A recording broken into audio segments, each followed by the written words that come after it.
tapering off. Good morning, everyone. My name is Courtney Shadle. I am the chair for the BOMA San Francisco Education Committee. I will be your moderator today. Also, a huge thank you to my vice chair, Karen Cowan with Restoration Management Company for helping coordinate today's event. I know she's on the line listening, so thank you for all your hard work. Hello. And I will say, jump right into it here. So thank you for joining us for our Healthy Buildings, the Heightened Amenity webinar. Healthy buildings are one of the most sought after amenities in commercial real estate.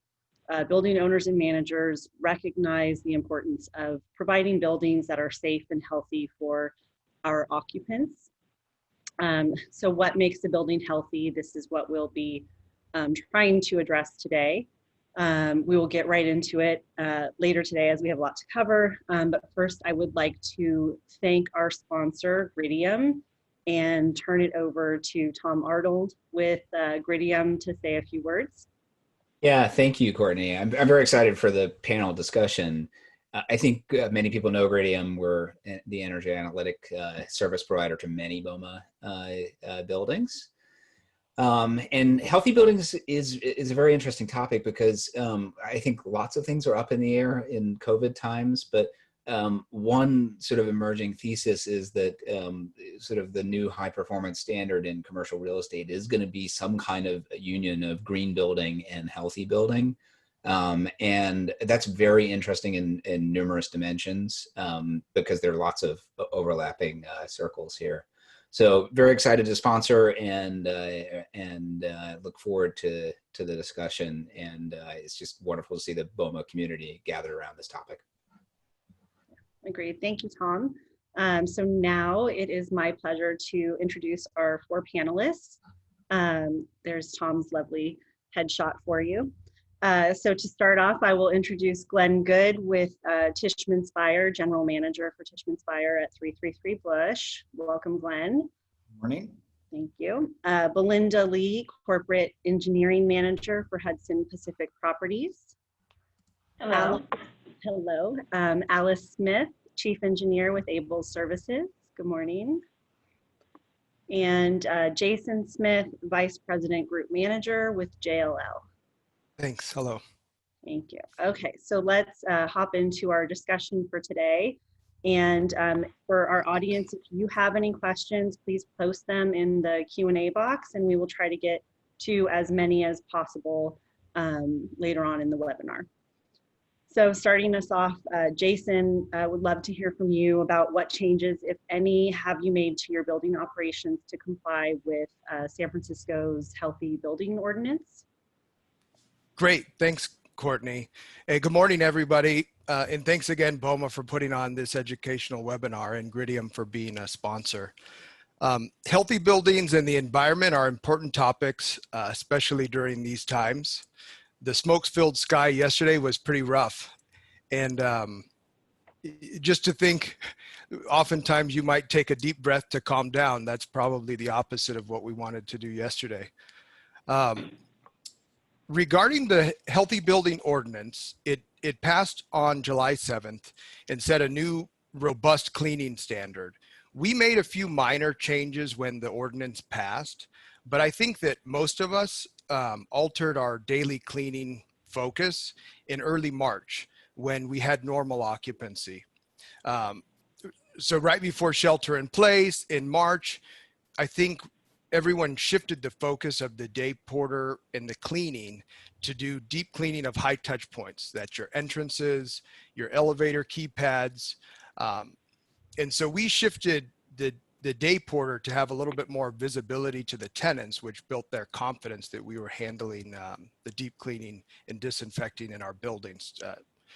So the emergency ordinance required training of janitorial staff, cleaning and disinfecting multiple times per day, all surfaces and public and employee areas, restrooms, walls, floors, windows. They really detailed everything. It required us to maintain a compliance log and a tracker. So at first we were unsure if this was also applicable to inside tenant spaces. And there were major concerns about how it would work and the cost. We hopped on a call with our janitorial provider to prepare a strategy. They were very proactive and immediately had a compliance log prepared to record the multiple cleanings. So right away, we put that into place with the compliance log and tracker. We worked with engineering and security to make sure that a program was in place for them to log the cleaning and disinfecting of their shared equipment, computers and phones. And when we looked, and so we were ready at the time. I mean, since July, it's pretty much been shelter in place and essential employees only. But we looked at the cost that it would take with our janitorial provider, you know, multiple cleanings of restrooms, multiple cleanings of common areas, 15 minutes here, 20 minutes there. And we determined that just to comply with the base building, it would be roughly 2.7 janitors at the cost of like 22,000 a month or 264,000 a year. So I think that was, that's pretty scary just to think about all the added cost to comply with what the emergency ordinance was. So we have a strategy. We basically shifted the focus of our current staff to continue to track and log regular disinfecting. But we'll see if the emergency ordinance continues and at how long, and if they make further adjustments to it. So thanks. That was a good question. Yeah, I know it's kind of a hot topic for everyone today. Belinda at Hudson, are you guys doing anything different that maybe Jason didn't cover with regards to the healthy building ordinance? Very similarly, we enhanced our cleaning procedures and policies, but we do rely heavily on our cleaning, our janitorial vendors to work with us on the policies to comply with the healthy building ordinance. So they would generally propose a recommended schedule and cleaning and products they use, and we review it as property owners and go back and forth, and we have regular communications with them to make sure that we're following protocol. What I would like to add is there are things like outside of janitorial that property management have control over that can help, like minimizing like high touch points. So like with Hudson, we always strive to like provide hands-free entry. So we are leaving our doors open whenever it's like practical and using ADA automatic door openers, as well as like, remote door opener controlled by security. Even at restrooms, also just instilling confidence in our tenants, like giving them like control over cleaning as well. So like in restrooms, we added paper towel dispensers, like hands-free faucets, hands-free entry whenever possible, and even like down to little details of putting a little trash can next to the door where, tenants can feel like they can just grab a paper towel and open the door and easily throw it away. And also helping with cleaning, we also, like in our conference rooms and fitness centers, we have limited like occupancy, or we implemented lower occupancy limits and reduced like hours, like even reducing hours, at least we have more control and understanding of when tenants are going in and out. So we know when to exactly like schedule our janitorial staff to go in afterwards. So there are things not just relying on increased cleaning, but also figuring out where we can take away things that are high touch points and like, okay, we know we don't have to go back there and add extra staff. So yeah, those are additional things we have done to help address the ordinance. Okay. And then really quick, while we're on the topic, we did get a question just for Jason, for your property that you referenced where you estimated that the expense would be about 260,000 additional per year. How big is that property roughly? 520,000 feet, Okay. a large lobby and 2 entrances. Okay, thank you. And then Belinda, I will go back to you and just ask, with regards to the healthy building ordinance, how have you communicated that to your tenants? Yeah, so as we know, these requirements keep changing and we have to be fluid on adapting, and at Hudson, we continue to adapt and to ensure our buildings meet and exceed the latest health and safety guidelines, and we communicate like frequently with every medium possible. So remotely, we have sent through emails, and for Hudson, I'm very fortunate to making our job easier. Is like we have just rolled out a tenant app.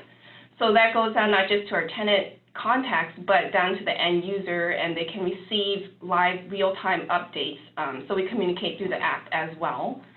And on the property level, we communicate through multiple signages, like notices on the front entrance. We even have like welcome back banners at the lobbies with highlights. We have postcards printed, either through desk drops or in common areas where people can just grab and take a look at and dispose of after. We post signs on our center or conference center and fitness centers.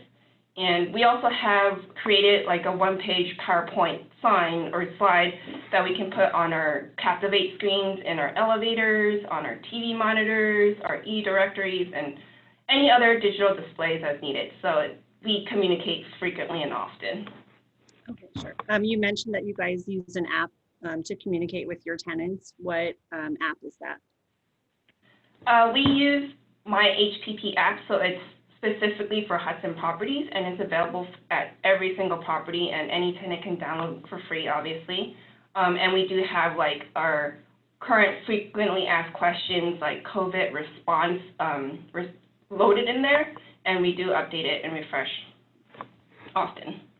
Perfect. And so your amenity spaces, the fitness center, conference center, those are currently still open to tenants, assuming anybody is actually in your buildings? Yes, case by case basis. I think right now our fitness centers are closed, and conference room it's by booking and appointments only. Okay, perfect. And then I do see one question that came in, again, related to janitorial staffing, Jason, at your property. Was there any discussions with your provider about reallocating existing staff rather than hiring new staff to comply with the ordinance?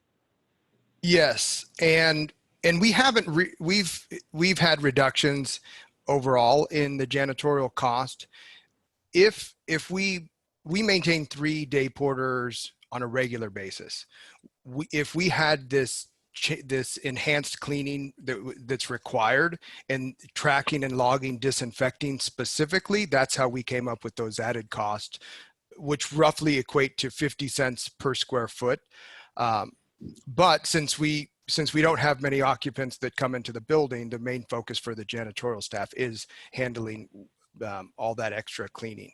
So Yeah. we've shifted for now, but once people start coming back, I think there is a worry that costs will start to inflate if this emergency ordinance continues. Yeah. Okay. And then we can always come back to the healthy building ordinance topic if anybody has additional questions, but I know another topic that's kind of, big on everybody's list in the market right now is what are we doing with our HVAC systems? And so Alice, I was hoping as a chief engineer, maybe you could share with us, some of the changes that you've implemented at your property as a result of the pandemic. Yes, thank you. So I have a brand new building, so they made my AC units to pull full outside air, which most buildings do not have. We're trying to stay outside air, but with this apocalypse that we've been having, I'm like, should I kill me with smoke or COVID? So we're trying to stay 100% outside air as much as we can. We've changed our filters to MERV 13s with carbon filters. We started doing carbon filters last year with all the smoke that we had. We also have cleaned our coils and the longer run time for we're going almost 12 hours now because they've asked for it. ASHRAE has said it, and our tenants have asked for it also. Yeah. Can I ask what your run times were pre-pandemic? We were going actually 7 to 7, so we're actually going 15 hours now. Okay, perfect. So increased 15. Okay, great. And then Belinda, how about at Hudson Pacific? What are you guys doing with regards to the HVAC systems? Yep, very similar to Alice. We are maximizing the use of outside air by opening upper windows where practical and either running ventilation 24/7 or flushing the buildings 2 hours prior to occupancy. We are also like optimizing filtering and filter change procedures just for safety of our employees as well. We have enhanced the air capability across our properties. You know, we're particularly also using MERV 13 or higher rated filters. And also we are also increasing air changes, mostly in our common areas like restrooms. And lastly, for our tenants, we are also offering after hours HVAC as an additional service to support their efforts if they have staggered shifts. And then related still to HVAC, Alice, have you looked into any of some of the new technologies that have come into the market as a result of COVID, like the UVGI, needlepoint bipolar ionization? Any feedback you can give Yeah, our audience? we've looked into it, but with the amount of air that we're pushing through the building, we don't know if it will kill everything that everybody wanted to do. It's not been tested, so we're kind of we're watching that system, and if it proves to be, then we'll talk to ownership and CBRE, and we'll see what they want to do. Yeah, okay, that makes sense. Just wait for more data to know if it does what it's intended to do.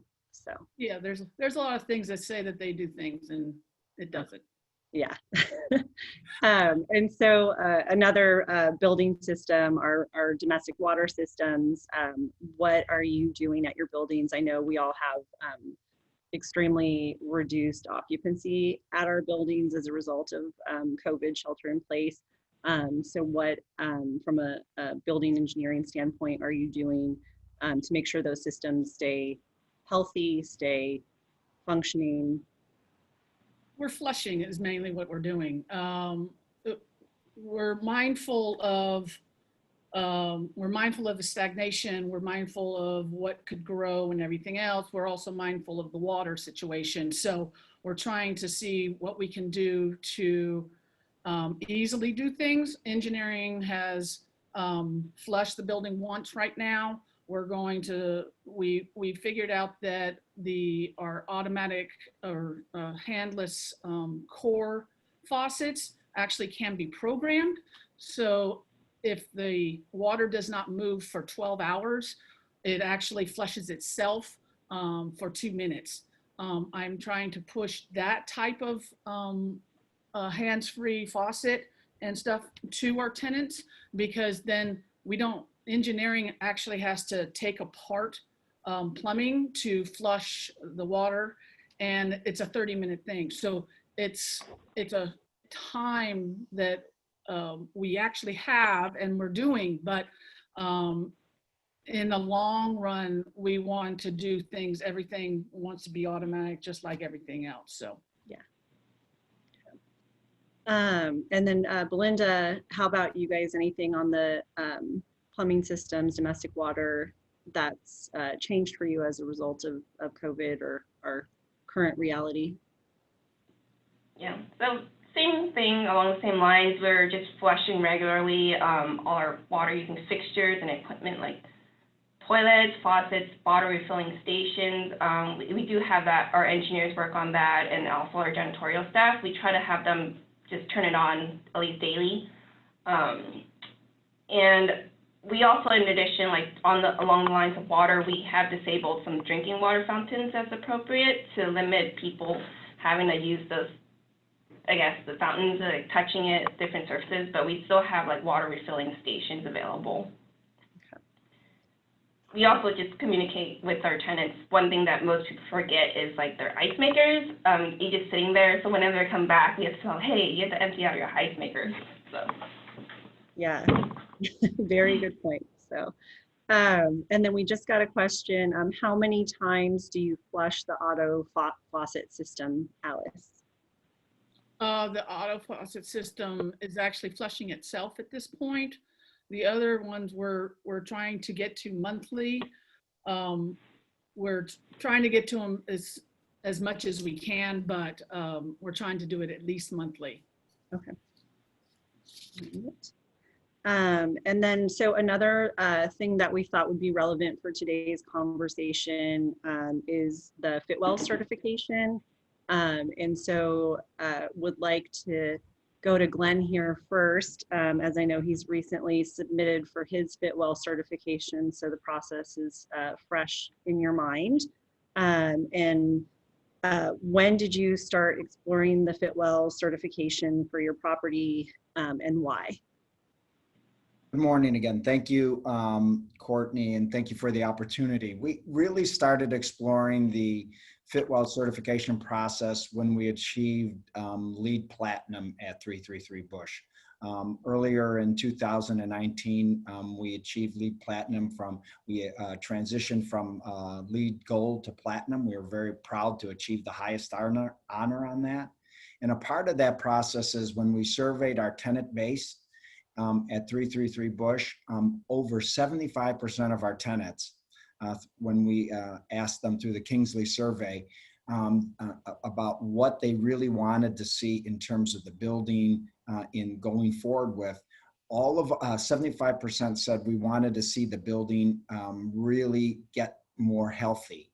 And when we asked them what options, or to be more specific on that, they said things like, increased use of stairwells, more options in terms of amenities, in terms of green and food options, and even healthier in terms of areas in the building where people could get together and work out as a group or meditate, a wellness room, quiet room. So over 75% of our tenants responded in the positive. And we really took that as an opportunity to say, where are we at and where would we like to be? We are always looking for continual improvement and striving for that. And we thought Fitwell was a great opportunity to really meet the needs of our tenants that would be a natural transition from LEED and other certifications that we've earned. And then Jason, I believe you're a Fitwell, and you have your Fitwell ambassador designation, if I said that correctly. And also at JLL are exploring the Fitwell certification for some of your properties. If you could speak to kind of what led you to do that and the benefits of it. Yeah, absolutely. Last year, well, with one owner that we have, they have sustainability and healthy building initiatives each year. So we really started looking at it at the end of 2019 and put it in the budget for 2020. Based on research, we understood that the Fitwell was more widespread, an achievable goal versus the WELL designation, which we thought would require higher capital investment. Fitwell provides a standard for building industry widespread adoption for promoting health strategies in the workplace. Furthermore, one of our tenants, a big tenant, multi-floor user, is moving into the building, and we knew that they were going to try to certify their space as Fitwell for interior. So I thought it was a good goal to do this at the building I manage in South of Market. So I think the other benefit, or the why, is we want to demonstrate to tenants that we're committed to health and well-being of the building occupants. I think it gives them comfort and trust that they're working in a healthy workplace. And it gives us an opportunity as leaders in building management to share some of our values with our tenants, like the health and well-being of these buildings, where the stats are that people spend maybe 85 to 95% of their time indoors. And so this is just a way for us to share our values and commitment with health and well-being. Yeah. We did get a question for Glenn and Jason regarding Fitwell. So, and I think Jason, you kind of touched a little bit on why you chose Fitwell over WELL. And if you either have any experience if tenants have a preference towards one or the other. No, nothing to add there on that. Yeah. Unfortunately. Yeah. I'm going to just interject really quick. Personally, I don't necessarily know that our tenants are super educated on the two designations and the differences as well. So I think if you can have any certification that shows that you're making these efforts, is always a great thing. So I do have a question on the Fitwel certification process. How long did it take you, Glenn, to pull everything together, submit? Yeah, that's a great question. First of all, fortunately, the 333 Bush team has been on site since the coronavirus crisis. We haven't missed one day. I'm proud to say that because our team is truly dedicated, and we point to that with pride. So the reason why we say that is because our team on site was able to work extremely hard over the course of around 2.5 months. We had almost twice a week check-in with our sustainability team. So we partnered with Tishman Speyer's sustainability team in New York City. We submitted our application on September 1st, but we had at least twice a week check-in. We also established a box site in which we could upload items. The process is very, very detailed. And we were able to upload. Every member of the team got involved. And when you often hear maybe one or two people, but our security director got involved, our chief engineer and our assistant chief engineer, our property management team, the janitorial team. And we uploaded these items to the site.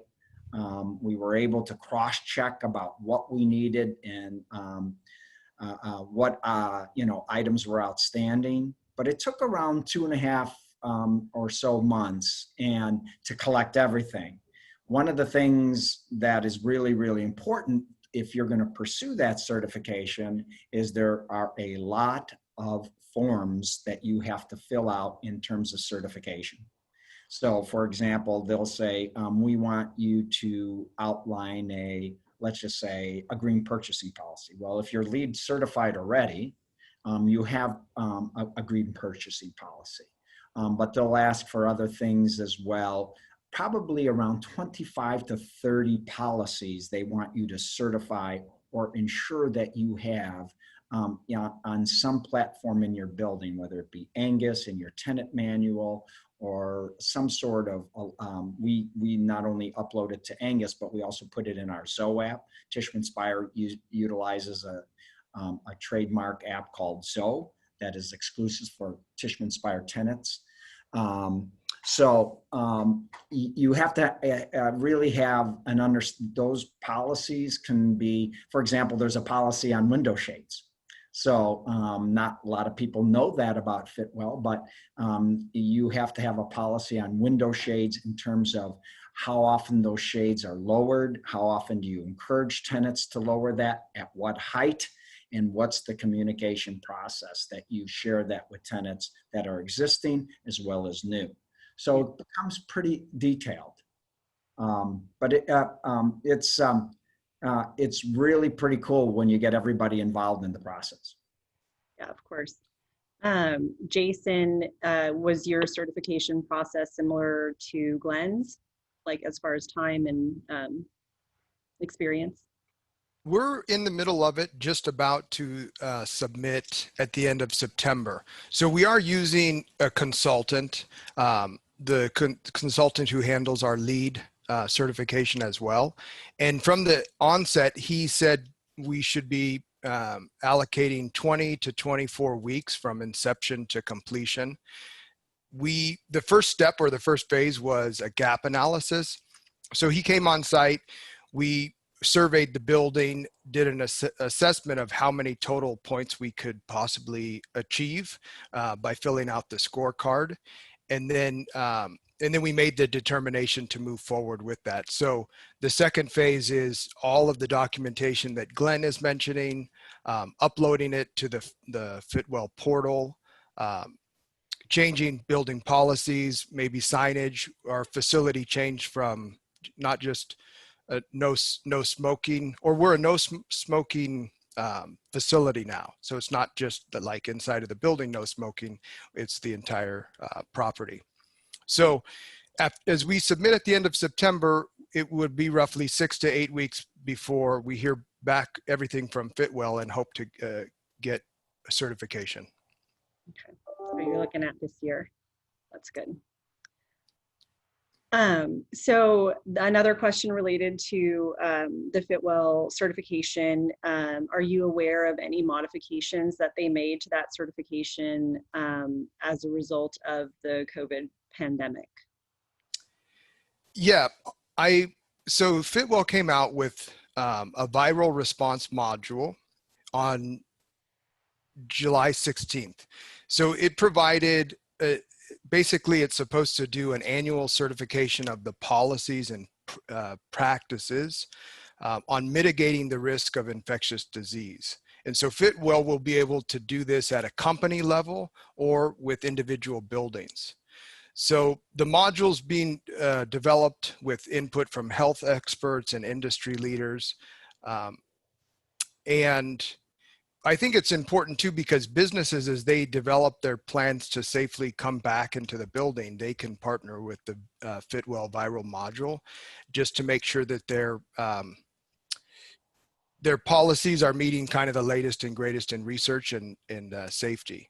But I also know that there are a few companies that are prototyping the viral response module, and Tishman Speyer one, Vornado Realty. So maybe Glenn has some experience with how that is coming into be. Yeah, thank you, Jason. One of the good things that when we worked with our Tishman Speyer sustainability team in New York City, who was, as I mentioned, was really a major factor in terms of working with on the certification process, is that the Fitwel team allowed us to have exchanges with them in terms of how can we comply with various requirements of the certification process that were allowed us to demonstrate that easier than previously. For example, we could share with them, we had to make sure that some of the things like integrated pest control, a green purchasing policy, amenities in terms of amenities map. They want you to demonstrate that you've shared with your tenants an amenities map of local amenities in the area. So one of the things is they want several pictures or numerous pictures of that. But they understand at the same time that we're in the middle of a pandemic. So what they allowed us to do is they allowed us to use some of our photos and some of our other submissions from the Toby Awards that we've entered, as well as LEED, to comply with those requirements. Because some of those, for example, we were able to submit under a mark. A lot of people might not realize this, and it's not cheating, but you can, if you have a market, an outdoor market, food market, or a farmer's market near you, you can get a point for that.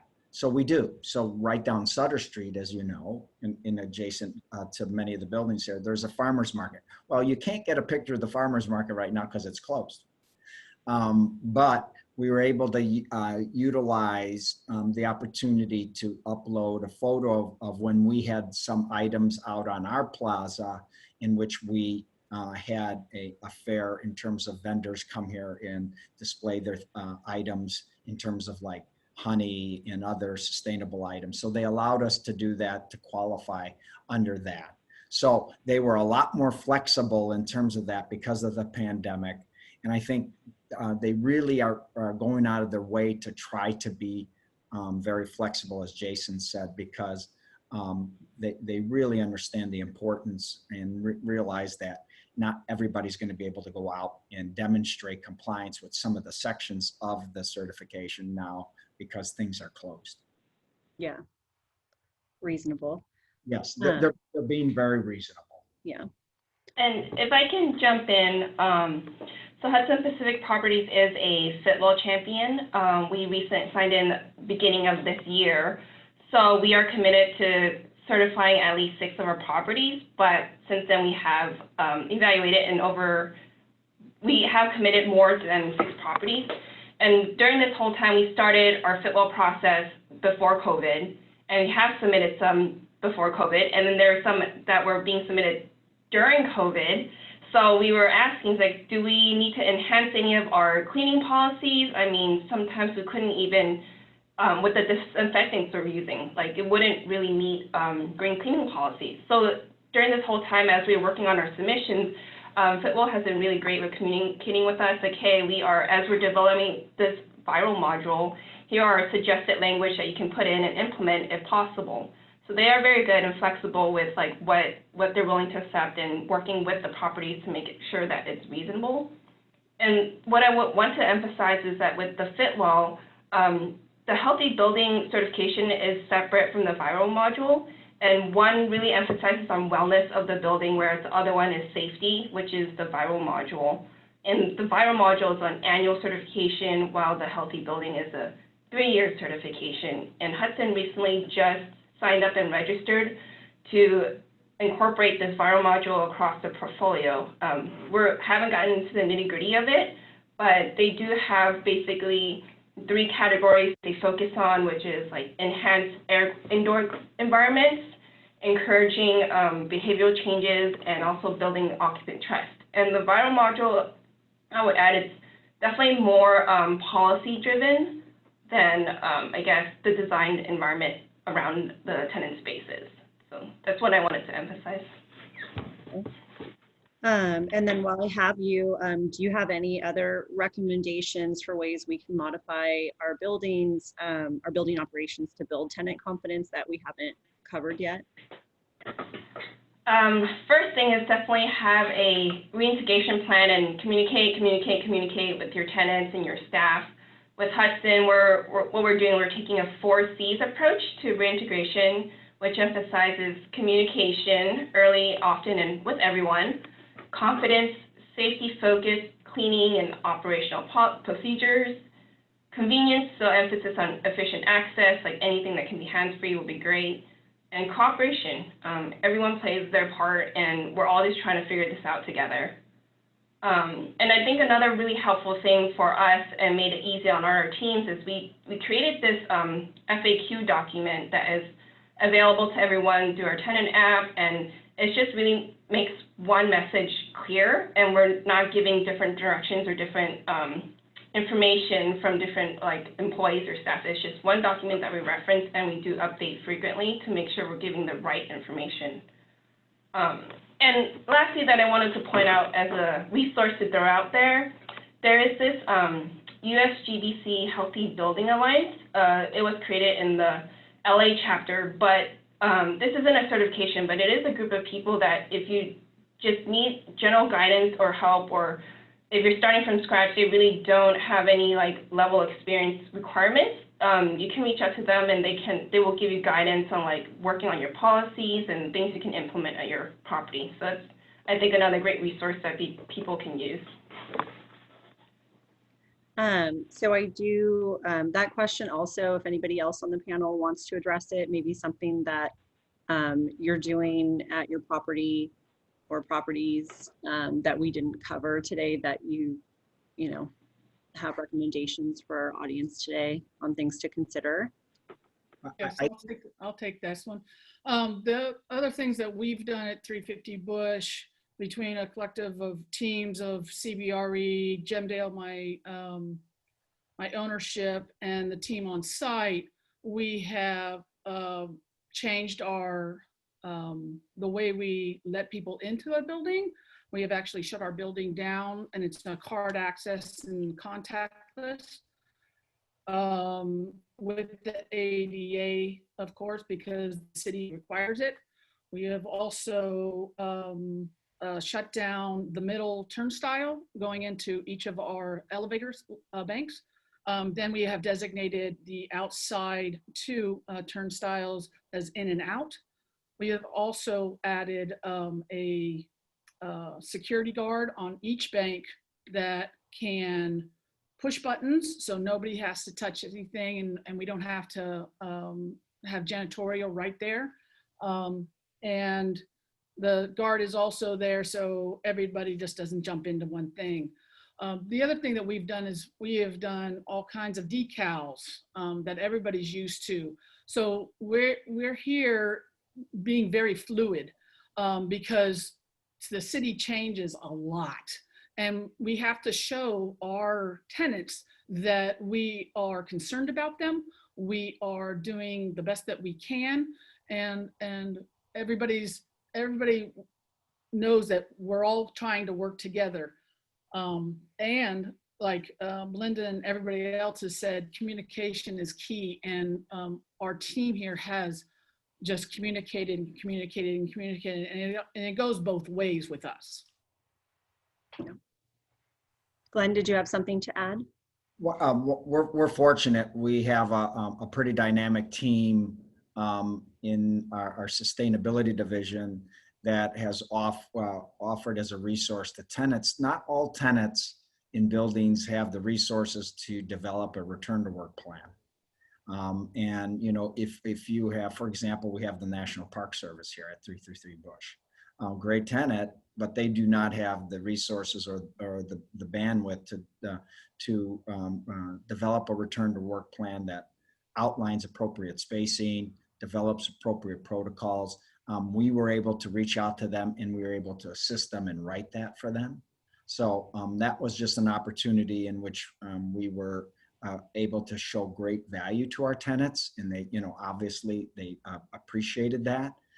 So that's just another way to help people or help tenants and demonstrate at the end of the day how we can build confidence with our tenants and show them that we really value them.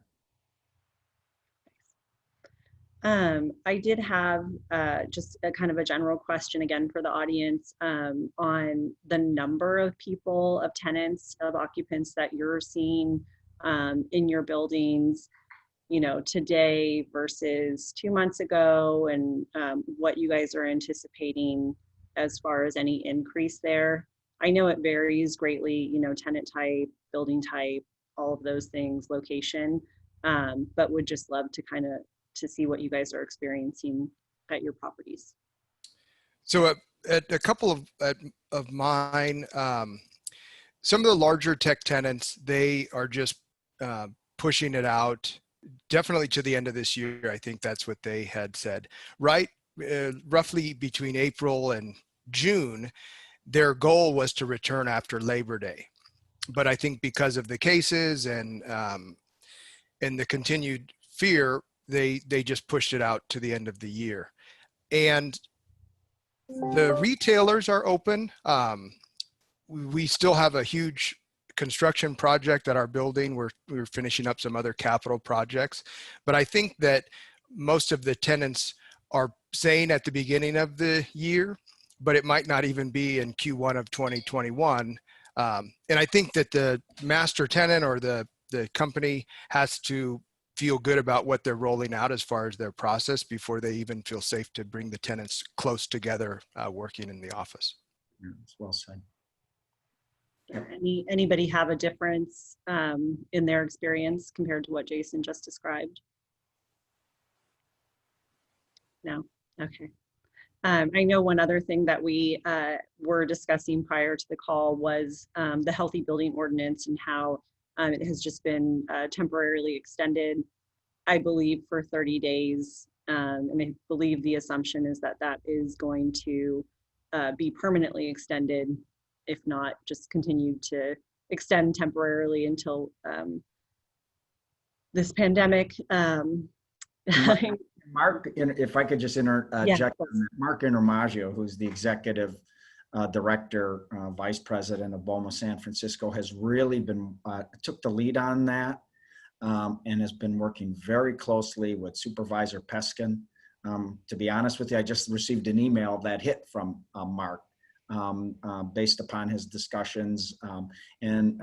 Mark is doing really a tremendous job in that role and trying to educate Supervisor Peskin and the other supervisors about the importance of understanding some of the requirements in there, including the thresholds of how often cleaning should take place, trying to get them to raise the square footage threshold in terms of the ordinance that is currently outlined in terms of 50,000 square feet.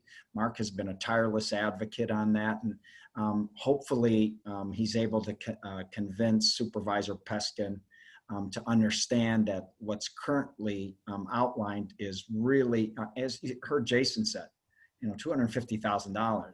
If you talk with Christine Mann from, the Paramount Group, some of the costs that she shared with us across her portfolio, these are stifling.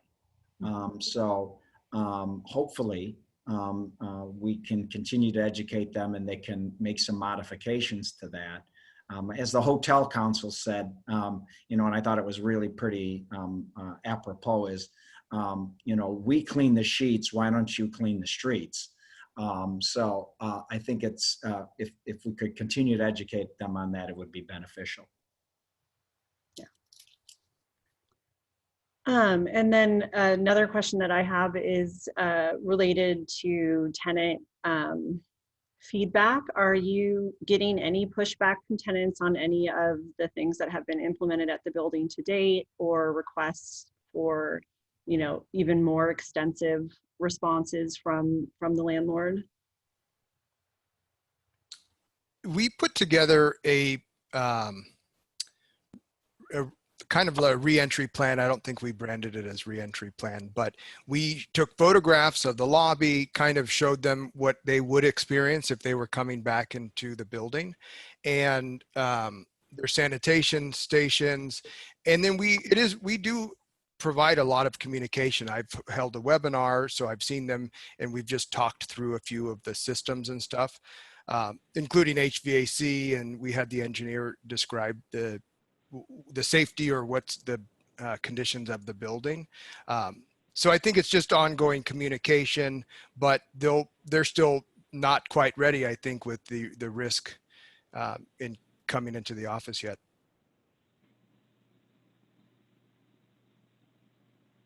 All right, we got a question from the audience. Do any of you have any insight on how contractors are billing you for the 2 weeks of time that San Francisco employees are given for COVID, related to your third-party contractors, engineering, janitorial, security? And I believe that's the 2 weeks of sick time, I think, if there's an exposure or an incident to COVID.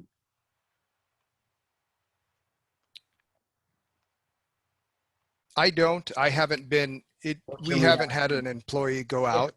Yeah, we're hoping it's billed as incurred, but I should look closely at that invoice.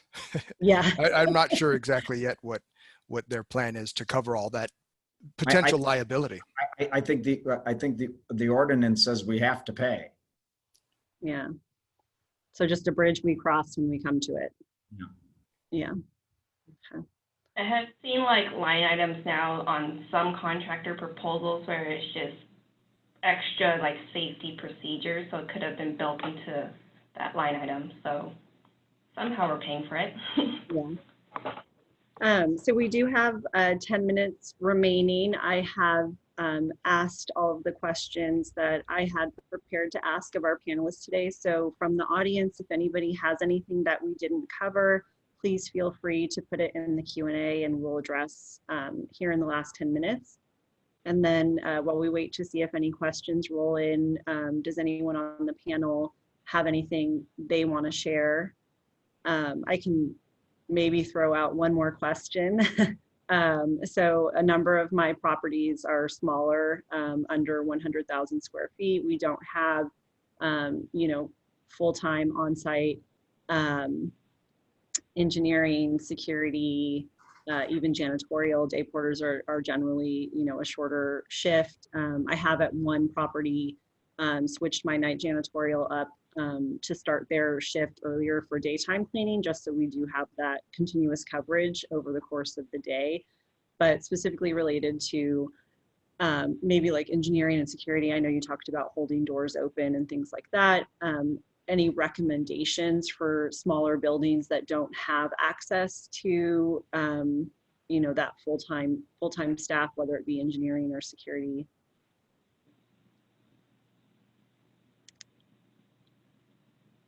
I think I one mean, of the for me personally, like, sorry. So for me personally, just walking through a door I've had to open myself, seeing just a stationary like hand sanitizer dispenser makes me feel better. And then my company, at least in my property or my office, they have dropped like individual hand sanitizers on each person's desk. That also makes me feel like, oh, I can go anywhere and have hand sanitizer available. one of the things that there's a lot. It's a great question, Courtney, and I think for our fellow colleagues is a lot of tenants and a lot of properties are examining the possibilities of restrooms and other venues in the building to be, you know, where you have a power assisted mechanism that allows you to tap that so that you don't have to touch the actual handle. All I would do is caution, we're looking internally at the same, some of the same ideas, but I would encourage when you do that to work with your architect because you know, I just as a word of the wise, because we learned it too, because some of them, you know, in terms of your path of travel drawings would need to be updated. Some of them are not code compliant. So before you go down that road and invest something or even make a mistake by installing something, I'm sure everybody is pretty cognizant and aware of that, but reach out to your architect so you don't stub yourself in the toe. Maybe they have some good recommendation. We did that, and we found that, you know, we have to be a little bit careful because of some of the items I just mentioned. Yeah. There's also little things that you can get, you know, the push-pull things that you can get at almost any store now, the hook, Yeah. the, you know, the waste paper basket right by the door and have a bucket of non-existent towels that you can do. You just got to do all the little things that if you can, you know, or have them ask them what you would like them to do. Mm-hmm. Perfect. Well, thank you. I appreciate that. So we did not get any additional questions from the audience. Sorry, just got one. Thank you. But so I did want to just extend a huge thank you to our panelists today. Glenn, Belinda, Jason, Alice, thank you so much for your time and your insight into our strange new world.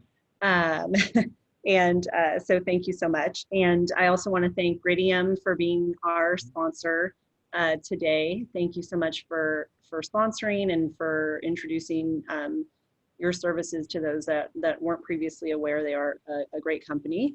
And so again, we value your ongoing partnership, and just thank you to our audience for attending and for your questions and insight as well. Hope you guys have a great day. Stay healthy, stay safe. Yes. Thank you. Thank you. Yeah. Thank you. Thanks, everybody. Thank you.